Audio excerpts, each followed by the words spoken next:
আসসালামু আলাইকুম ওয়া রাহমাতুল্লাহি ওয়া বারাকাতুহু। 1 নম্বর হাদিস শরীফ, আখলিস দীনাকা ইয়াকফিকাল আমালুল কলিল।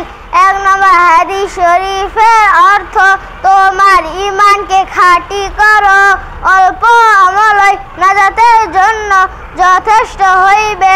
2 নম্বর হাদিস শরীফ, খায়রুকুম মান তাআল্লামাল কুরআনা ওয়া আল্লামা। 2 নম্বর হাদিস শরীফের অর্থ, তোমাদের মধ্যে সর্বপ্রথম ওই ব্যক্তি যে কোরআন মাজিদ শিক্ষা করে এবং অপরকে শিক্ষা দেয়। 3 নম্বর হাদিস শরীফ, তলাবুল ইলমি ফারিদাতুন আলা কুল্লি মুসলিম। 3 নম্বর হাদিস শরীফের অর্থ, দ্বীনি ইলম শিক্ষা করা প্রত্যেক মুসলমানের উপর ফরজ। 4 নম্বর হাদিস শরীফ, আত-তুহুরু শাতরুল ঈমান। 4 নম্বর হাদিস শরীফের অর্থ, পবিত্রতা ঈমানের অঙ্গ।